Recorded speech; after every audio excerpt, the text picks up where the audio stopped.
You're soaring over waterfall country, a lost world. You think you know Venezuela. You've seen the headlines. Beyond the breaking news, Venezuela is the land of jungle and giants.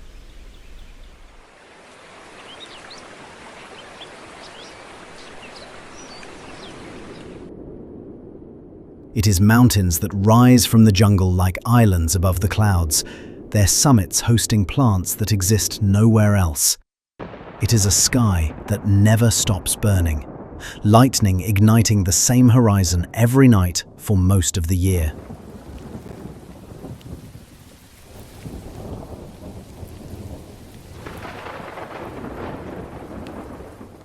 The headlines describe a country. The landscape describes an incredible world. Before we get to the hidden gems, there are 3 facts you need to hear, because they'll completely change how you see this country.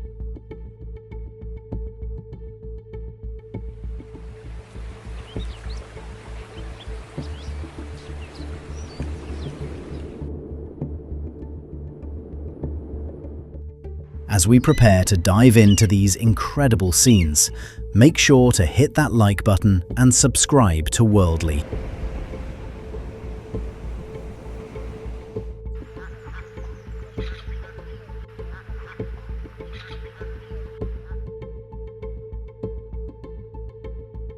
Fact number 1. The fall from the clouds. There is a place in Venezuela where water falls nearly 1 kilometer without interruption. Not a cascade, not a series of drops. A single unbroken fall of 979 meters, the tallest waterfall on Earth.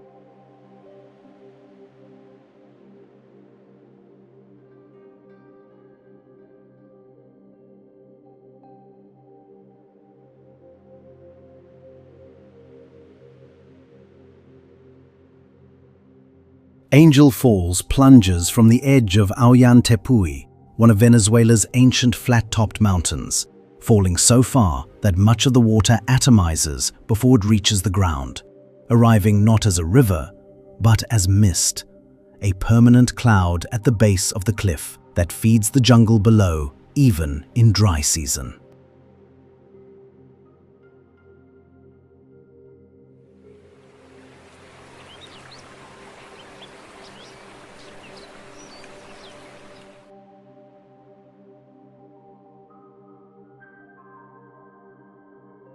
The Pemon people, the indigenous community of this region, knew this place long before the outside world arrived. They called the waterfall Kerepakupai Meru, meaning waterfall of the deepest place.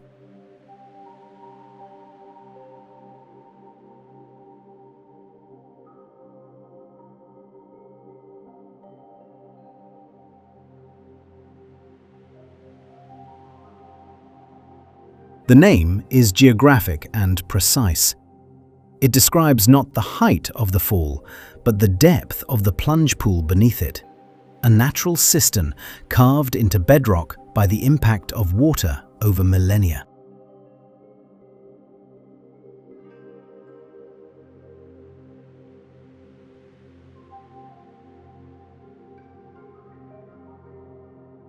In 1933, an American aviator named Jimmy Angel flew over the Tepuis and saw the waterfall from his cockpit.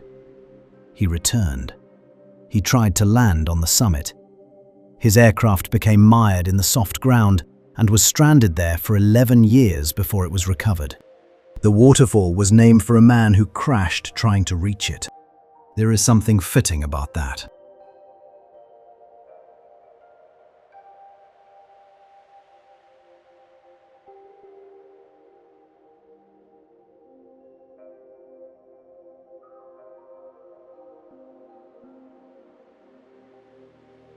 Fact number 2.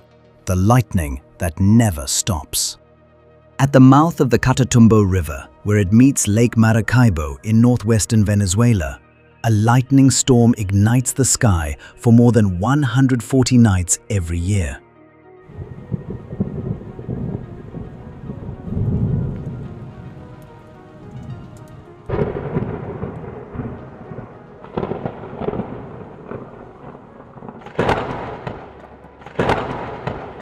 Not occasionally, not seasonally, continuously for up to 10 hours per night, producing up to 20,000 lightning strikes in a single evening, visible from 400 kilometers away.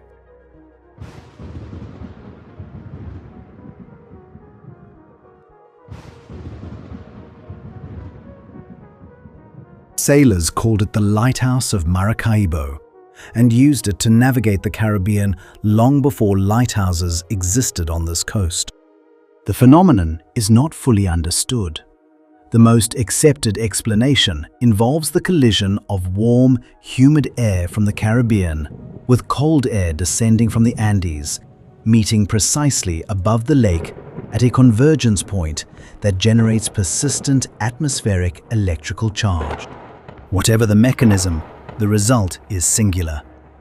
There is no other place on Earth where lightning is this consistent, this concentrated, and this continuous. The Catatumbo Lightning is the sky performing the same show night after night for an audience that has been watching since before the word Venezuela existed.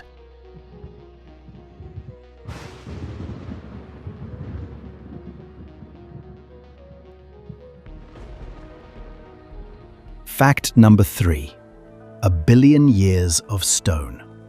The rock that forms Venezuela's Tepuis Mountains is over 1 billion years old. 1 billion years. These are among the oldest exposed rock formations on the surface of the Earth. Remnants of the Guiana Shield, a geological structure that predates the formation of the Atlantic Ocean, the rise of the Andes, the evolution of flowering plants, and the arrival of every species that now lives on or near them.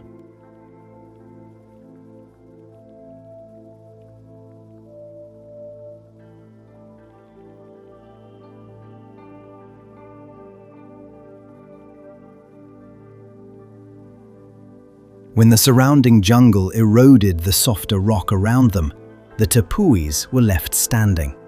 Vertical islands in the sky, their summits isolated from the world below for millions of years. That isolation produced something extraordinary. The plants and animals that evolved on top of the Tepuis had nowhere to go and nowhere else from which competition could arrive. They evolved alone. Carnivorous plants found on no other mountain. Frogs found on no other continent. Insects, spiders, and mosses that exist only on specific summits. Nowhere else in the world, not even on neighboring Tepuis.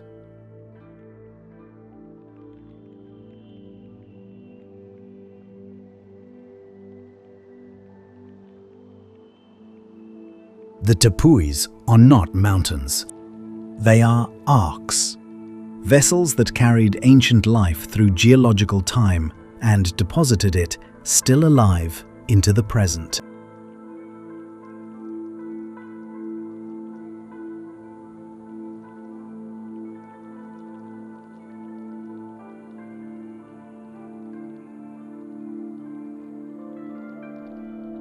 The tallest fall.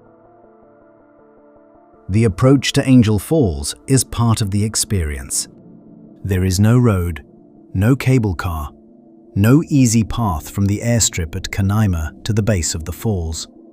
You travel by river, upstream through amber-colored water stained by tannins from the jungle floor, through channels that narrow and widen and narrow again, past walls of forest that lean over the water from both banks. The journey takes hours. And then the Tepui appears above the tree line.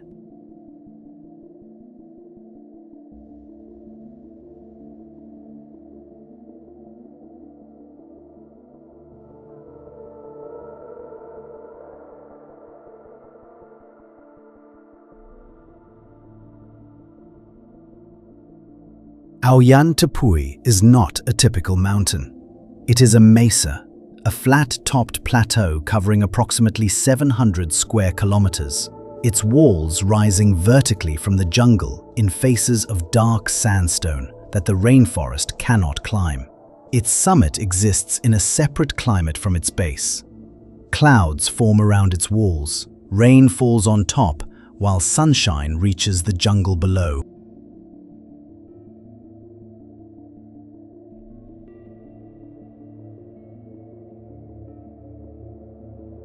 It is, in geological terms, one of the oldest landforms in South America. Nothing fully prepares you for the sight of Angel Falls at close range. Photographs and drone footage reduce it to a visual fact: water falling from a great height.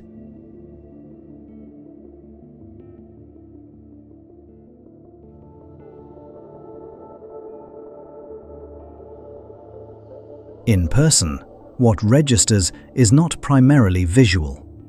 It is the sound. A sustained roar that fills the river valley and enters the body before the eye has finished measuring what it is seeing. It is the mist, which begins half a kilometer out and grows until, at the base, you are standing in a cloud of fine water particles in a temperature 10 degrees colder than the river. And above all of it, the summit, invisible in its own weather, the water arriving from somewhere beyond the cloud ceiling, as if it has fallen not from a cliff, but from the sky itself.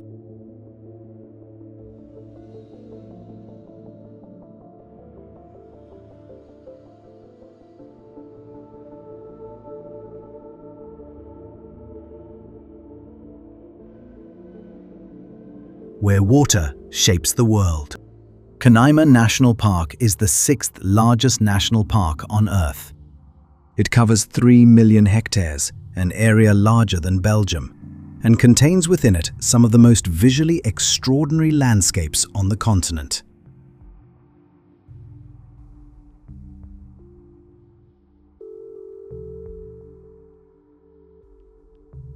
Angel Falls is its most famous feature. It is not its only one. The Canaima Lagoon receives the water of several waterfalls simultaneously: Hacha, Ukaima, Golondrina, and others.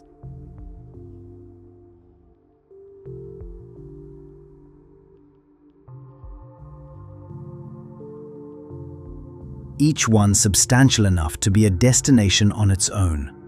Each one feeding a lagoon whose water is the color of dark tea, stained by the tannins of the surrounding forest.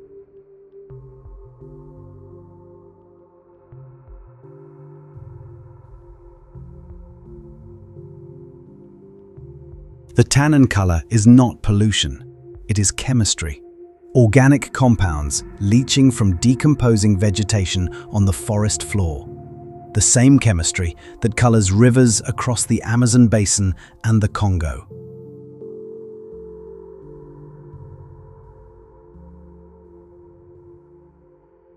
The water is acidic, mineral poor, and extraordinarily clear. You can see the bottom at 4 meters.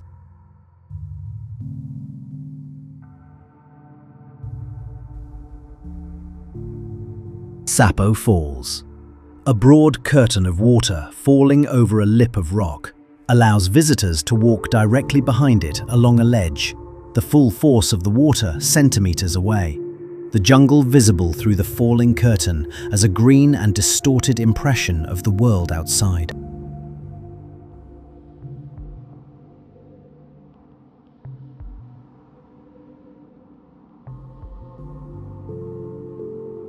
Canaima National Park is a UNESCO World Heritage Site, recognized for the Tepui ecosystem, the extraordinary biodiversity of its rivers and forests, and the geological significance of the Guiana Shield beneath it all.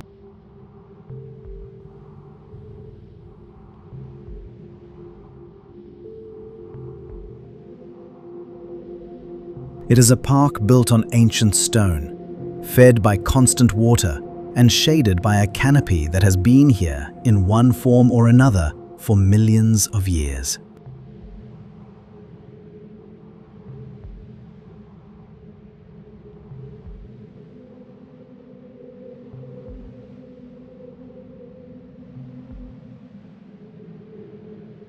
Islands above the clouds. Mount Roraima sits at the convergence of three countries: Venezuela, Brazil, and Guyana. Its summit plateau accessible by a single natural ramp on the Venezuelan side that indigenous guides have known for generations.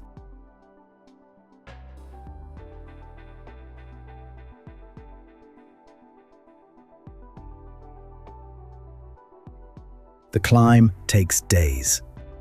The summit rewards them incompletely, because the summit is frequently inside a cloud.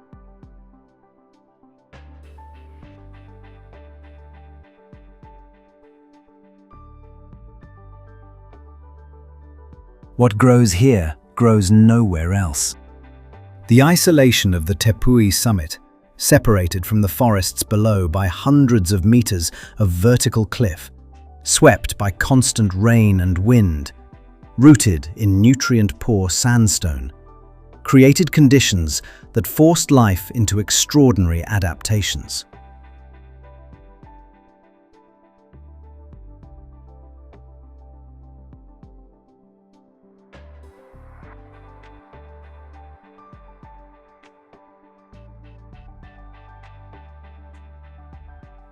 Carnivorous plants, unable to draw nutrients from the poor soil, evolved the ability to trap and digest insects. Bromeliads collect rainwater in their leaves, creating miniature pools that host entire ecosystems of microorganisms.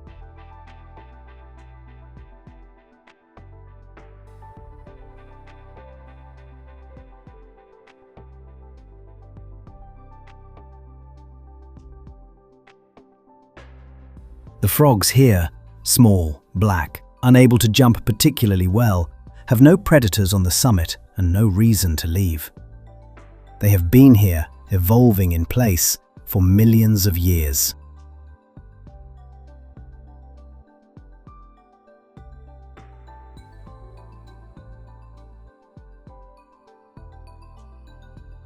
Arthur Conan Doyle wrote about a plateau in South America where dinosaurs still roamed, isolated, cut off from evolution, preserved in a state the rest of the world had long outgrown.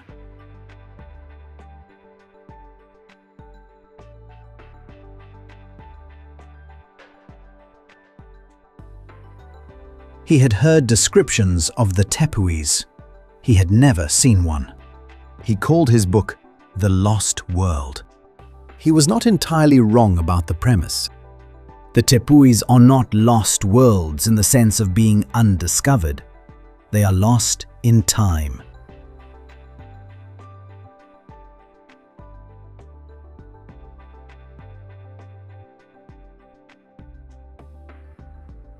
Geological structures from an era before the modern world existed, carrying life that evolved when the surrounding continents were arranged differently and the oceans were in different places.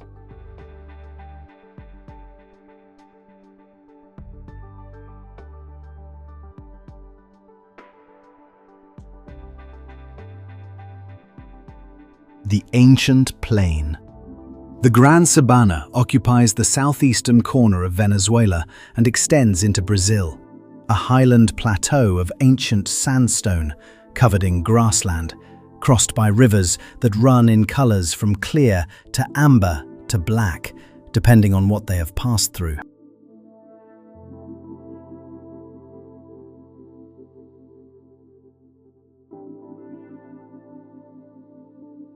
It is one of the oldest landscapes on Earth. The rivers here are extraordinarily pure, mineral poor, tannin-stained, flowing over rock that dissolved most of its soluble content 1 billion years ago and left behind only the hardest sandstone.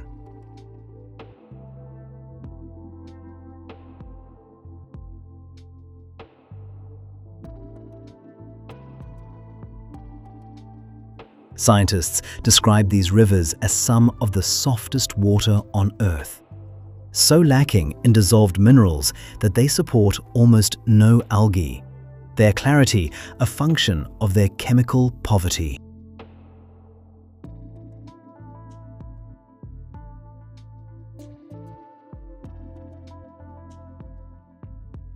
The tepuis that rise from the Gran Sabana are not scattered randomly. They follow the ancient structure of the Guiana Shield, the surviving summits of a plateau that once covered the entire region and was eroded away over hundreds of millions of years.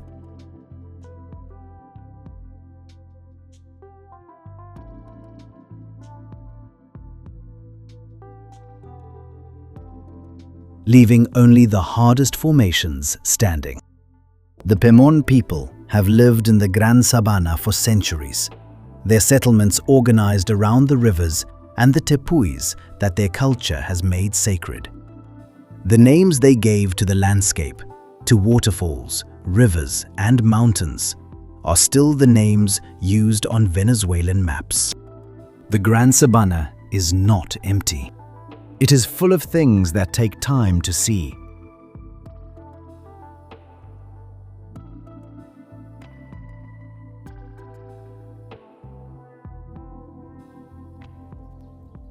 The Caribbean unspoiled. From the air, Los Roques looks like something that hasn't been told yet that the modern world exists. No resort towers, no cruise terminals, no developed coast. Just white sand, coral, and water in shades of blue and green that have no adequate names in the language of people who live away from tropical seas.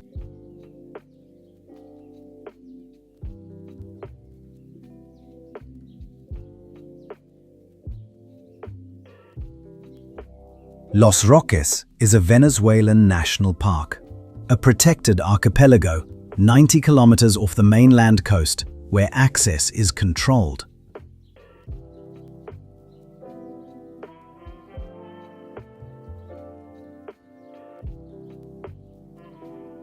Fishing is regulated, and the reef system has largely been preserved from the damage that has degraded coral ecosystems across the wider Caribbean. The Mesoamerican Reef is more famous. The Great Barrier Reef is more studied.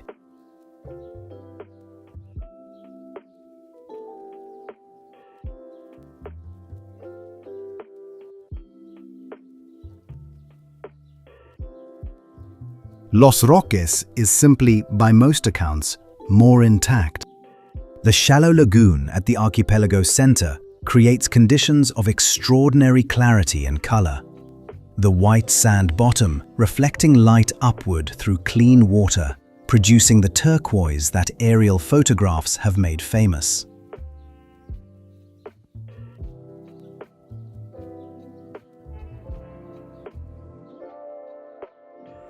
Cayo de Agua, a sandbar in the lagoon system, is a strip of white sand and palm trees surrounded by water so clear and shallow that it appears to be floating.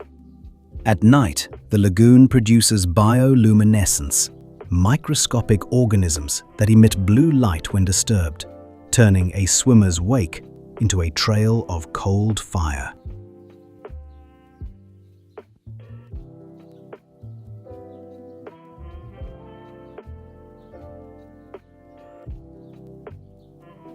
Los Roques is Venezuela's Caribbean offering, the part of the country that geography placed in warm, shallow water and time has largely left alone.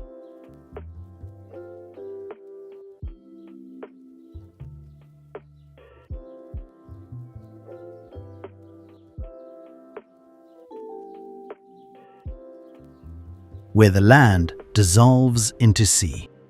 On Venezuela's northwestern Caribbean coast, the boundary between land and sea becomes a negotiation.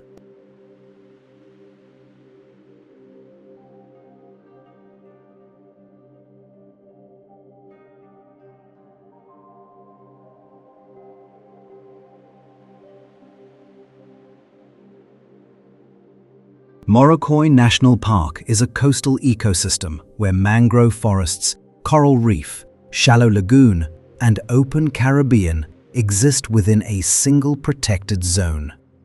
Each environment feeding and depending on the others in relationships that took thousands of years to establish.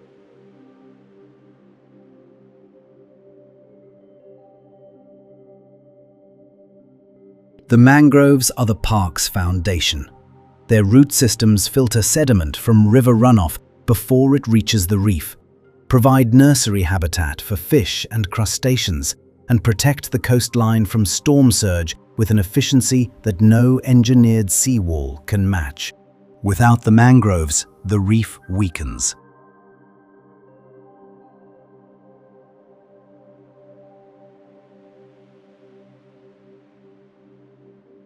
This is not theory. It is the documented story of coastal ecosystems across the Caribbean, wherever mangroves have been removed.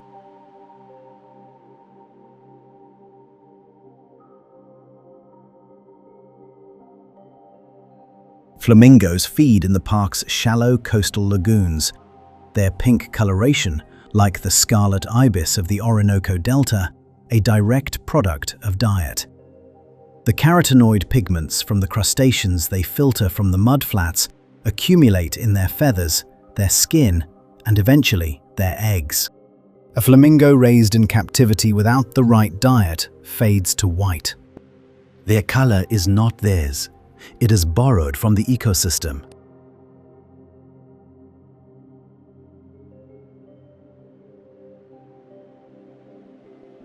The cradle of a name.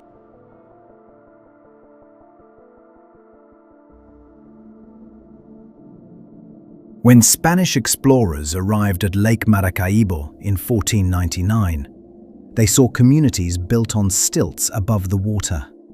Houses connected by walkways, daily life conducted above the lake surface, canoes moving between dwellings as naturally as streets move between buildings. They thought of Venice. They named the place Venezuela, Little Venice.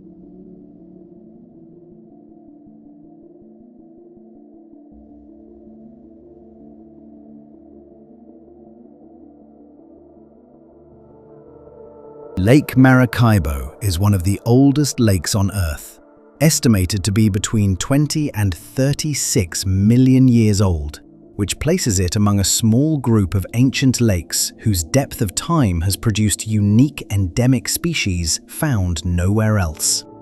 It is also, geologically, the reason Venezuela became what it became in the 20th century.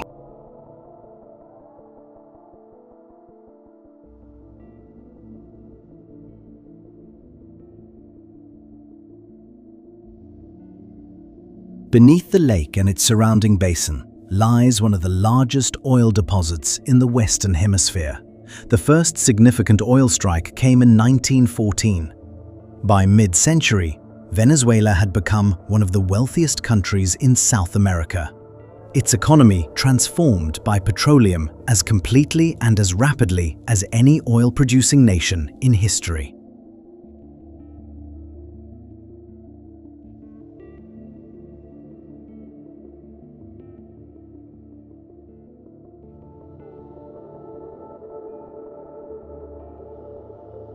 The lake carries both stories simultaneously: the ancient stilt villages and the industrial infrastructure, the endemic fish and the oil tanker routes, the Catatumbo Lightning, illuminating a surface shared by fishing canoes and petroleum platforms.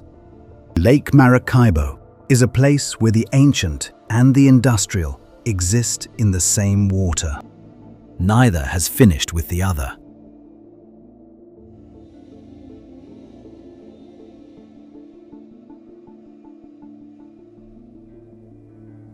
The permanent storm.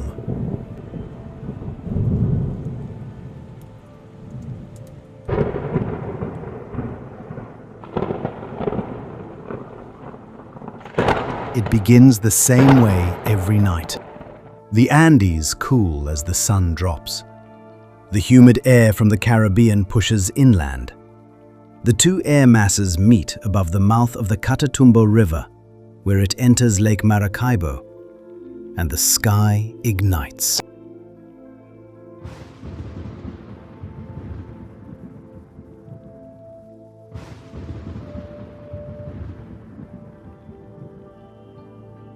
The Catatumbo Lightning produces an average of 28 lightning strikes per minute at its peak, a rate of electrical discharge that has no equivalent anywhere else on Earth.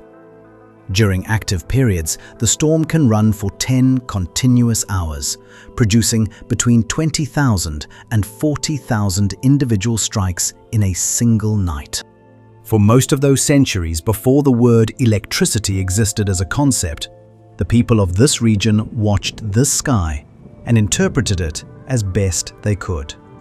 The Bari people, who have lived along the Catatumbo River for centuries, incorporated the lightning into their cosmology, a force too persistent and too powerful to be ignored, too regular to be frightening, eventually becoming simply the way the sky behaves here.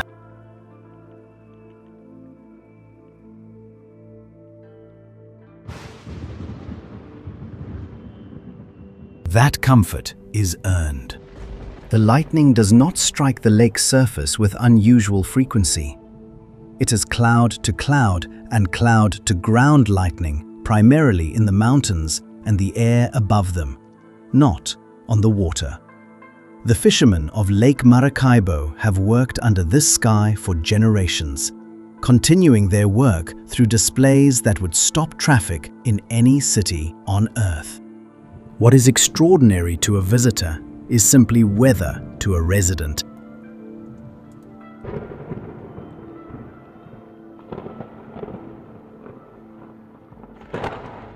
Cold world in the tropics.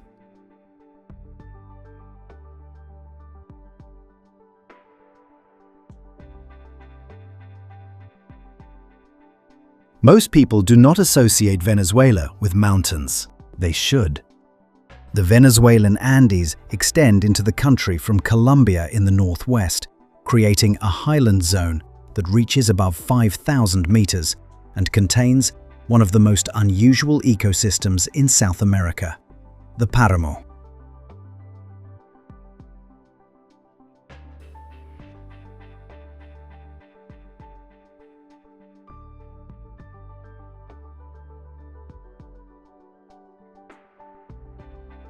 The frailejón, espelecia, grows only in the high paramos of the northern Andes.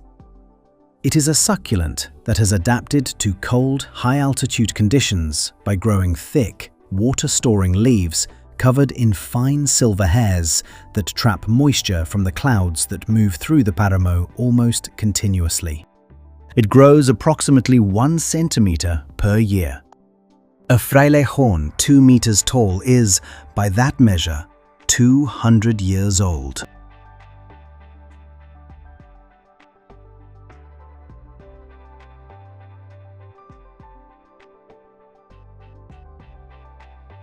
The Andean condor rides the thermal columns that rise from the warmer valleys below the Paramo, its 3-meter wingspan requiring minimal effort once aloft.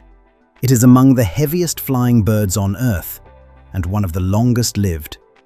Individuals in the wild can survive 70 years or more.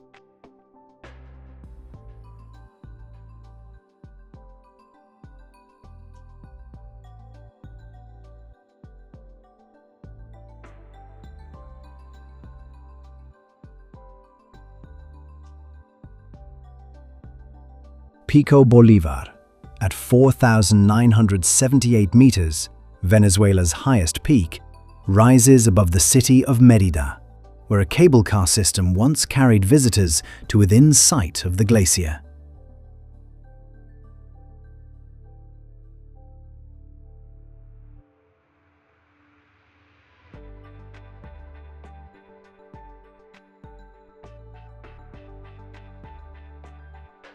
The glacier, like so many in the tropical Andes, has retreated significantly over the past century. What remains is ice that formed before Venezuela was a nation.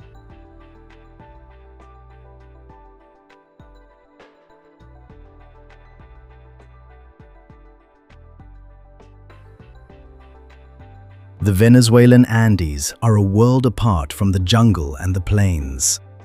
Cold, quiet, and inhabited by species that have nowhere else to go if the climate pushes them higher, which it is doing, incrementally, season by season. The condors still circle, for now.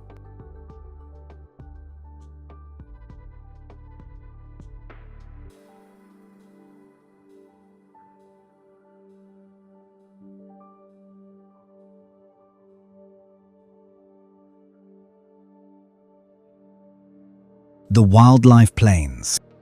Twice a year, Venezuela transforms. The rains come, and the Llanos, the great central plains, flood. Millions of hectares of savanna become shallow wetland, driving wildlife to higher ground and concentrating them in densities that few ecosystems on Earth can match.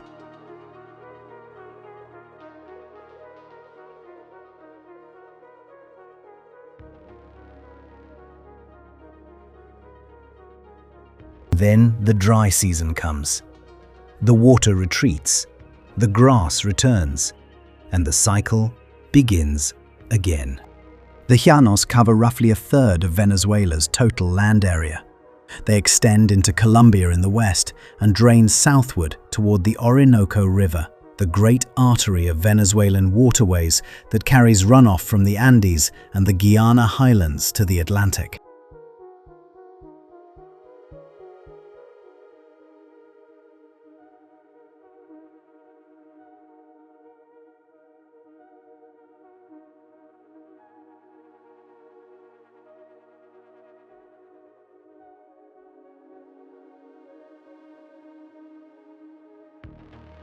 What the Llanos produce seasonally is one of the greatest concentrations of wildlife in the Americas.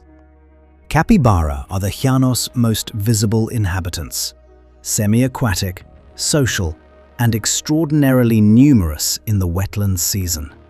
A single flooded plain can hold thousands of them, moving through the shallows in extended family groups, cropping grass at the waterline with the same bovine patience as livestock.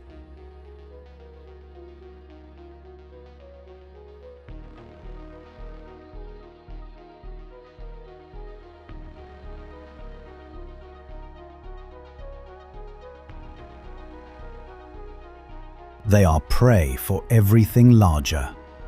Caimans, anacondas, ocelots, and occasionally the Llanos' most significant predator.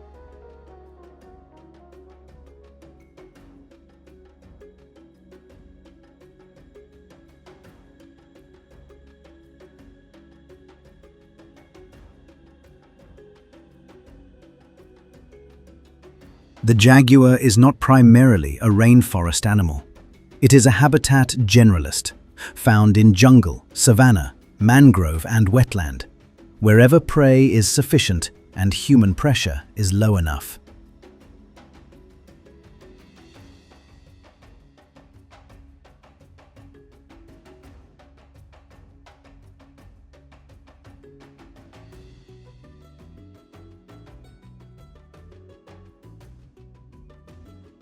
In the Llanos, during wet season, the prey concentrations are extraordinary.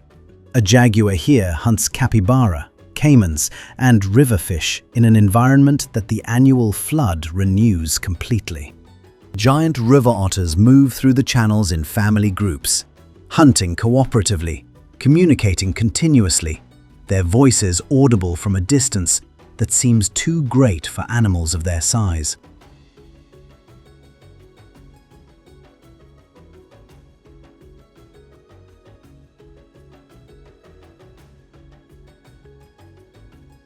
The scarlet ibis roosts in the trees above the floodwater at dusk.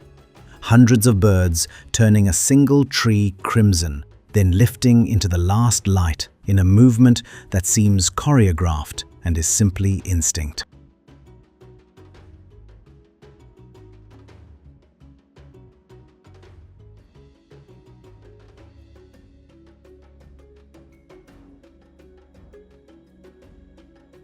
The Llanos are not spectacular in the way of Angel Falls or the Catatumbo Lightning. Their scale is horizontal, not vertical. Their drama is biological, not geological.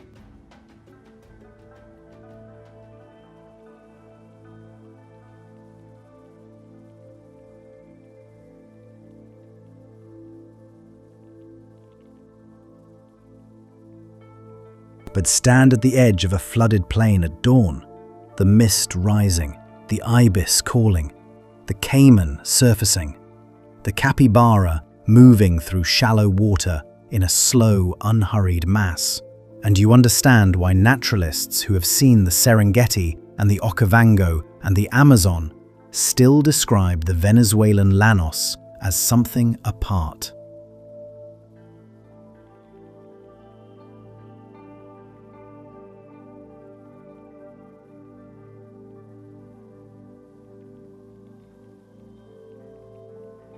It is the rhythm of it, the annual renewal, the water coming and going, the wildlife responding, as it has responded for millennia, with a precision that requires no observer and acknowledges none.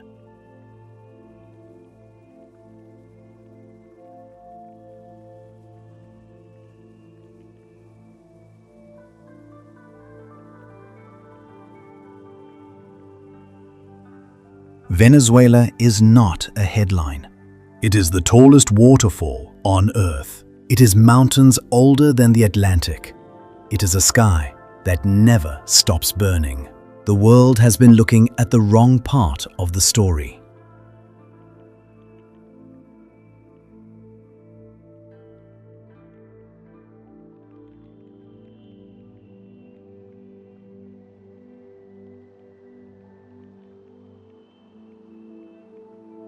Thank you for traveling with us. Subscribe to Worldly and join us as we continue finding the places the world thinks it understands, but hasn't truly seen.